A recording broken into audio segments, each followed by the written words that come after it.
السلام عليكم ورحمة الله وبركاته. أعوذ بالله من الشيطان الرجيم.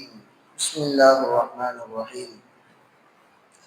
يا أيها الذين آمنوا لا تتخذوا اليهود والنصارى أولياء. يا أيها الذين آمنوا ஈமான் கொண்ட விசுவாசிகளே, லா தத்தஹிதுல் யஹூத வன்னசாரா, யகூதிகளையும் நஸ்ரானிகளையும் அவுலியாக, உங்களது உற்ற நண்பராக, உங்களது பாதுகாவலராக, உங்களது மெய்காப்பாளராக நீங்கள் ஆக்கிக் கொள்ளாதீர்கள்.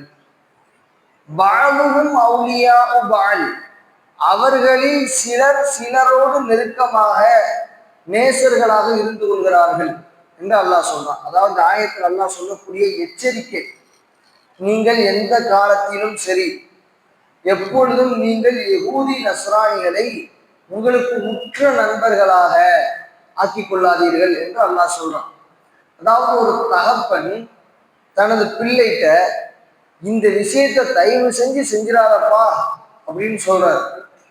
அதை மீறி தகப்பனை மீறி ஒரு புள்ள ஒரு விஷயத்தை செய்யுது.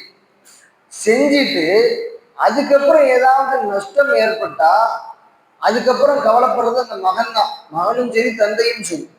அல்லாஹ் இதுல எச்சரிக்கை செய்யறான். நம்ம யாரோடு உற்ற நண்பராக இருக்கணும், யாரை நமக்கு பாதுகாவலரா எடுத்துக்கிறணும், யார் நமக்கு மெய்காப்பாளரா இருக்கணுங்கிறத அல்லாஹ் சொல்றா. எந்த காலத்திலேயும் யகூதி நஸ்ரானிகளை ஆக்கிறாதீங்க சொல்லிட்டு, பாபுவும் அவுலியா பால், அவர்களில் சிலர் சிலரோடு நட்பு கொண்டுகிறார். யூதர்களுக்கும் கிறிஸ்தவர்களுக்கும் சுத்தமா ஆகாது. அவங்க பரம எதிரி. யாரு? யூதர்களை பலஸ்தீனத்தை விட்டு வெளியில அடிச்சு தள்ளினதே இந்த கிறிஸ்தவர்கள் தான். எப்போ இயேசு கிறிஸ்துன்னு சொல்லக்கூடிய ஈசா அலைஹிஸ்ஸலாம் அவர்கள்ட்ட பிறந்து அதுக்கப்புறம் அவங்க வானத்தின் பக்கம் உயர்த்தப்பட்டு 100 வருடங்கள் கழித்து இந்த கிறிஸ்தவம் உருவாகுது. ஈசா அலைஹிஸ்ஸலாம் காலத்துல உருவானது கிடையாது கிறிஸ்தவம். அவங்க வானத்தின் பக்கம் உயர்த்தப்பட்டு, அவங்க மௌத்தாகல, வானத்தின் பக்கம் உயர்த்தப்பட்டு 100 வருடங்கள் கழித்து அங்குள்ள ஒரு சில அறியாமை மக்களினால் கலகம் விளைவிப்பதற்காக வேண்டி இவர் கடவுளினுடைய பிள்ளை, அவதார புருஷர் என்று சொல்லி புதுமையான ஒரு மதத்தை தோற்றுவிக்கிறார்கள். கிறிஸ்தவ மதம் பொறுத்த மட்டும் எப்படின்னா, ஊர் ஊராக, தெரு தெருவாக, கிராமம் கிராமமாக சென்று தன்னுடைய மதத்தை பரப்புவார்கள். எப்படி அவங்களுடைய கடவுள் கொள்கை எப்படின்னா, நம்ம இந்தியாவில் உலகம் முழுக்க 2004ஆம் ஆண்டு எடுத்த உலக அளவிலான உலக மக்கள் தொகை கணக்கெடுப்பில் அவங்கதான் ஃபர்ஸ்ட். எந்த அடிப்படையில்னா, உதாரணத்துக்கு நம்மை போன்ற பாமர மக்கள் வாழக்கூடிய கிராமங்களுக்கு வருவாங்க. பண்டைய காலங்கள்ல ஒரு 30 வருஷம் 40 வருஷம் இல்ல முன்னாடி உள்ள காலங்கள்ல வந்து எப்படி அவங்களுடைய மார்க்கத்தை பரப்புவாங்கன்னா, பல தெய்வ கொள்கைகள் உண்டு. அதாவது தங்களுடைய குல தெய்வமா ஒண்ணு இருக்கும், தங்களுடைய மற்ற தெய்வங்களா ஒரு சில தெய்வங்களை வணங்குவாங்க. சொல்லுவாங்க, நீங்க அதோடு சேர்த்து எங்களுடைய இயேசு கிறிஸ்துவை வணங்குங்களேன், அதோட சேர்த்து வணங்குங்க, அதை வணங்காதீங்க, எங்களுடைய கடவுளை மட்டும் வணங்குங்கன்னா யாரும் வரமாட்டாங்க. இஸ்லாம் இதுல தெளிவா இருக்குது. நீ அல்லாஹ்வை வணங்க வர்றதா இருந்தா வர்றதுக்கு முன்னாடி எல்லா கடவுளையும் விடு. வேற யாரும் அல்லாஹ்வை தவிர வேறு எந்த கலிமாவையே பாருங்களேன், லாயிலாக இல்லல்லா, அல்லாஹ்வை தவிர வேறு இலாகே இல்லை, கடவுளே இல்லை, இல்லல்லா. கலிமாவை ஒருத்தர் சொல்றதா இருந்தாலுமே முதல் எடுத்தோன்னு எந்த கடவுளுமே இல்லை, இல்லல்லா, அல்லாஹ்வை தவிர அப்படிங்கிறதான் கலிமாவே. அப்ப இங்க என்ன நடக்குது? இப்படிதான் தங்களுடைய மார்க்கத்தை பரப்புவாங்க. அப்போ பலஸ்தீனத்துல இருந்த யூதர்கள் இவங்களுக்கு ரொம்ப பெரிய இடையூறா இருந்தாங்க. அதனால பலஸ்தீனத்துல இருந்து அடிச்சு துரத்துனாங்க. அவங்கள உள்ள இருக்க விடாம வெளியில கிளப்பினதே யாருதான்? இந்த கிறிஸ்தவர்கள் தான்.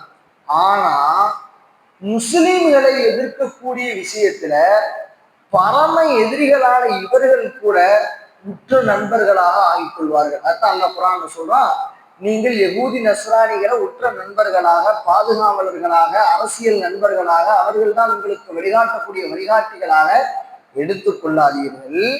அவர்கள் உங்களை அழிக்கக்கூடிய விஷயத்தை அவங்க கூட்டாக்கிடுவாங்க. யூதர்களுக்கும் கிறிஸ்தவர்களுக்கும் ஆகாது.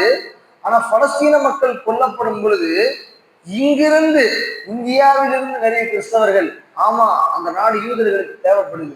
அங்கிருந்து அமெரிக்காவில இருந்து கிறிஸ்தவ நாடு இது.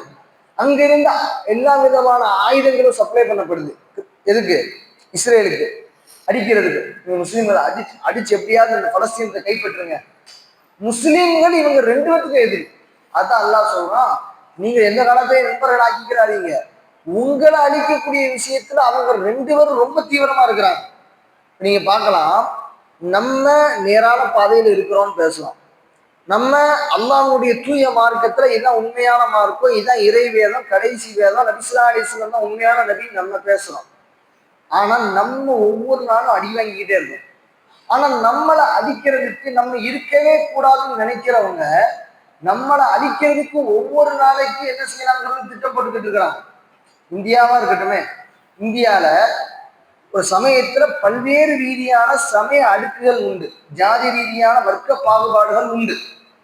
ஆனாலும் கூட நம்மளை அழிக்கிற விஷயத்துல எல்லாரும் ஒண்ணு சேர்ந்துக்கிறாங்க. நீங்க பார்க்கலாம், அதாவது ஒவ்வொருத்தவங்களுடைய கொள்கையும் வெவ்வேறு, ஒவ்வொரு மாநிலங்களுடைய கொள்கையிலும் வெவ்வேறு.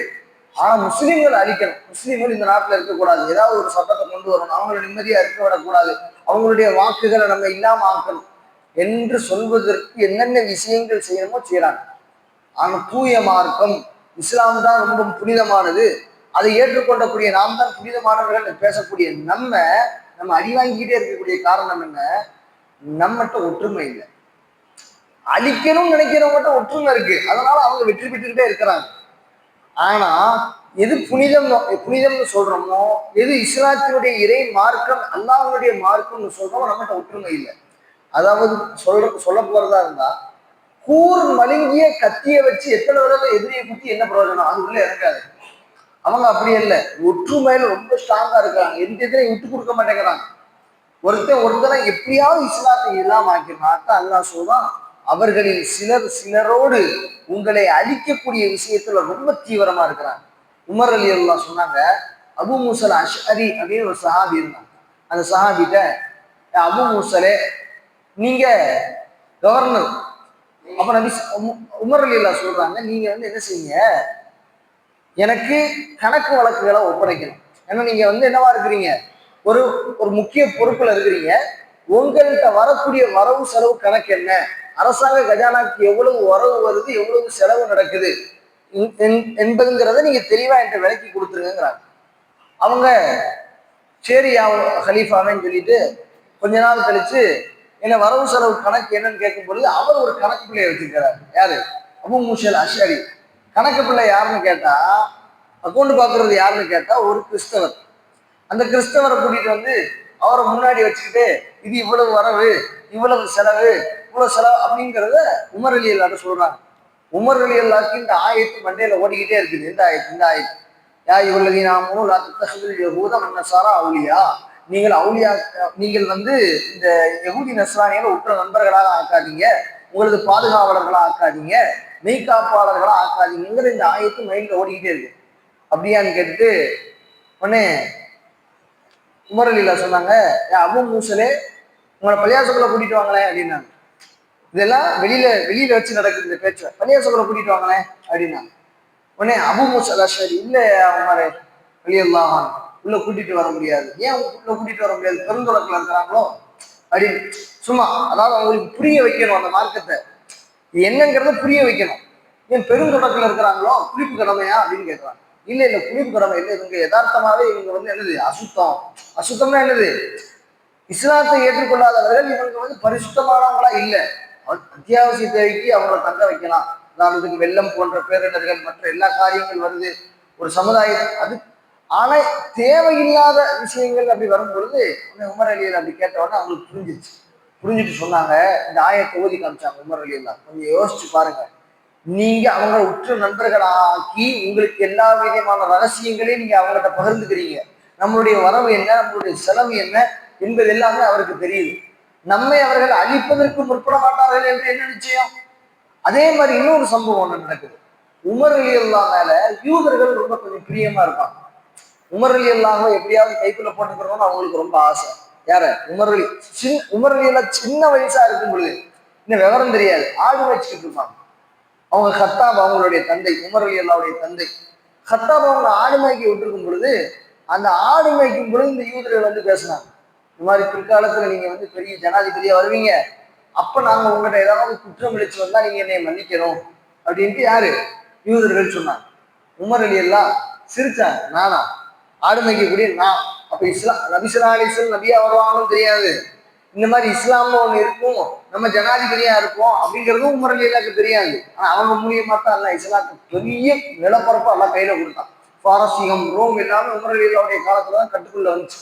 இப்போ உமர் அலியா சிரிக்கிறாங்க, அப்படியா சரி அவங்க சொல்றாங்க, சொன்னோன்னு சரி சரி சரி பாப்போம் பாப்போம், நம்பிக்கை இல்லை சின்ன பையன்கிட்ட போய் சரி சரி பாப்போம் நான் ஆட்சிக்கு வந்து அவங்கள மன்னிச்சு விட்டுருவேன். அதே மாதிரி அவங்களுக்கு தெரியும் நபியினுடைய தோழர்கள் யார், அபூபக்கர் யார், உமர் யார், உஸ்மான் யார் என்பது கூட அவங்களுடைய தௌராத்தில் முன்னறிவிப்பு செய்யப்பட்டிருந்துச்சு. அதனால என்ன செஞ்சாங்க, உமர் அலி அல்லாவுடைய ஆட்சி காலத்துல வந்தாங்க, வந்து ஒரு தவறு செஞ்சுட்டு நாங்க உங்கள்கிட்ட சின்ன வயசுல வாக்குறுதி வாங்கணும் ஞாபகம் இருக்கா, அதனால நீங்க மன்னிச்சு விடணும் நாங்க ஒரு சில குற்றங்களுக்கு. அதே மாதிரி இப்ப நம்ம விஷயத்துக்கு வர்றோம். உமர் அலி அல்லாஹ் வரும் பொழுது நபியினுடைய சபைக்கு வர்றாங்க. வரும் பொழுது யூதர்கள் தங்களுடைய சபையில கூட்டி வச்சுக்கிட்டு ஒரு சில உபதேசங்களை செஞ்சாங்க, தௌராத்துல உள்ளது, அவங்களுடைய வேதங்கள் இருக்கும்ல, இந்த வேதத்துல உள்ள உபதேசங்களை செஞ்சாங்க. குரான் மாதிரி தானே அதுலயும் நிறைய கருத்துக்கள் இருக்கும், அதுவும் இறைவனுடைய வேதம் தானே தௌராத்தும், அதை ஓதி காமிச்சு அதுல உள்ள இவங்களுடைய இடைச்சொல்கள் எல்லாத்தையும் ஓதி காமிச்சாங்க. ஓதி காமிச்சு இதை கேட்டு உமர் அலி அல்லாஹ் நபியினுடைய சபைக்கு வர்றாங்க. வந்து ரசூலுல்லாஹ் வரும்போது யூதர்கள் என்னைய பார்த்தாங்க, பார்த்து அவங்களுடைய சபைக்கு என்னை கூப்பிட்டாங்க, நானும் சும்மா போமேன்னு போனேன், உட்கார்ந்தேன். நம்மளுடைய குரான் மாதிரியே நிறைய இருக்கு யார சொல்லலாம், அப்படி நம்ம குரான்ல உள்ள மாதிரியே எல்லாரும் சகோதரர்கள் இப்படி சாப்பிடணும், ஹராம் ஹலால பேணணும், இந்த மாதிரியான நிறைய வசனங்கள் அதுலயும் இருக்கு அப்படிங்கிற உடனே இஸ்லாமிக்கு கோபம் வந்துருச்சு. நபி ஸல்லல்லாஹு அலைஹி வஸல்லம் ரொம்ப உச்சகட்ட கோபம் அடைந்த சம்பவங்கள் நிகழ்வுகள் அப்படிங்கிறது ரொம்ப முக்கியமானது. கோபம் ஆயிட்டாங்க, முகம் ஃபுல்லா மாதுளம் முத்துக்கள் மாதிரி ஆயிடுச்சு, ரொம்ப கோபமாகி அப்படி சவந்து போய் இப்படி ஒரு மாதிரி கனல் மாதிரி ஆயிட்டாங்க நபி ஸல்லல்லாஹு அலைஹி வஸல்லம். உடனே உமர் அலி அல்லாஹ் புரிஞ்சிச்சு, நபி ஸல்லல்லாஹு அலைஹி வஸல்லம் நம்ம சொன்னதுல கோபம் ஆயிட்டாங்க, நேர போய் நபியினுடைய முட்டியோடு தங்களது முட்டியை சேர்த்து அப்படியே உட்கார்ந்துக்கிட்டு ரலீது பில்லாஹி ரப்பா வபில் இஸ்லாமி தீனா வபி முஹம்மதின் ஸல்லல்லாஹு அலைஹி வஸல்லம் நபியு வ ரசூலா. காலையில ஓதுறோம்ல துவால ரலீனா பில்லாஹ், ரலீனாங்கிறது பன்மை, ரலீத்துங்கிறது ஒருமை, அவங்க ஒருமையா சொன்னாங்க. அதனால ரலீது பில்லாஹி ரப்பா, யார் இதை காலை மாலையில ஓதுறாங்களோ வஜபத் லஹுல் ஜன்னா, அவருக்கு சொர்க்கம் வாஜிபாயிருச்சு அப்படின்னாங்க நபி ஸல்லல்லாஹு அலைஹி வஸல்லம். காலை மாலை இந்த துவாவை ஓதும் எது, ரலீது பில்லாஹி ரப்பா வபில் இஸ்லாமி தீனா. இதை கேட்ட உடனே நபி ஸல்லல்லாஹு அலைஹி வஸல்லம் அவ்வளவு கோபமானவங்க அப்படியே தணிஞ்சிட்டாங்க. இப்ப நம்ம சொல்ல வரக்கூடிய இந்த துவா ஒரு கருத்து, மெயின் விஷயம் யூதர்கள் நம்மள மாதிரி தான் இருக்கிறாங்க அப்படின்னு நபியால பொறுத்துக்க முடியாது. அவங்க நம்மள மாதிரி கிடையாது, எந்த காலத்துலனாலும் உங்களுக்கு சூழ்ச்சி செய்வாங்க, அவங்களை நீங்க நல்லவங்களா நினைக்காதீங்க. அல்லாமே குரான் எச்சரிக்கை செய்யலாம். அல்லாஹ் ஒரு விஷயத்த இப்ப நம்ம அத்தா நம்ம சொல்றாங்க, இப்ப இவங்க கூட சேராதப்பா, இவங்க உன்னை கருவறுத்துருவாங்கப்பா அப்படின்னு சொல்லும் பொழுது அத்தா முன்னாடியே அவங்களோட சேர்ந்துக்கிட்டு அத்தா முன்னாடி சிரிச்சுக்கிட்டு இருந்தா அத்தாக்கு எப்படி இருக்கும்? என்ன நம்மள கருவறுத்துருவாங்கன்னு சொல்றேன், நான் சொல்றதை கேட்க மாட்டேன், அல்லாஹ்க்கு எவ்வளவு கோபம். அல்லாஹ் புத்தகம் நம்மளை எச்சரிக்கிறான்.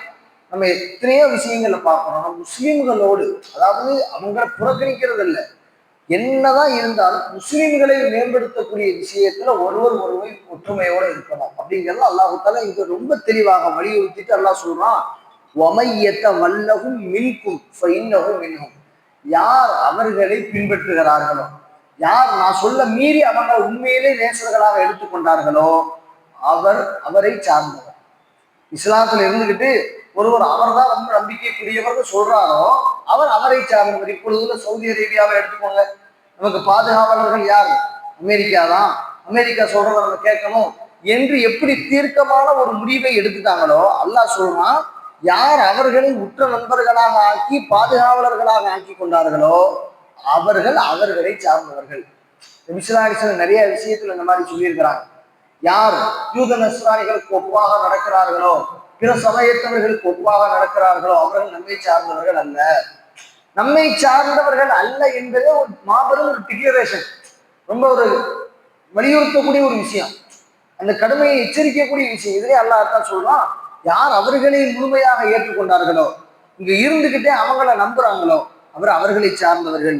இன்னல்லாஹ் லா யஹ்தில் கௌமல் ஸாலிமீன், நிச்சயமாக அல்லாஹ் அநியாயக்காரர்களுக்கு நேர்வழி காட்டுவதில்லை என்பதா அல்லாஹு தாலா இந்த வசனத்தை முடிக்கிறான். இந்த ஆயத்துகளிலிருந்து என்ன படிப்பினை தரக்கூடிய விடயங்களை கற்றிருக்கிறோமோ இதை வாழ்க்கையில் எடுத்து நடக்கக்கூடிய நல்ல தௌஃபீகை அல்லாஹ் நம்ம எல்லோருக்கும் தந்தல் புரிவானாக. ஆகிர் தஅவானா அல்ஹம்துலில்லாஹ்.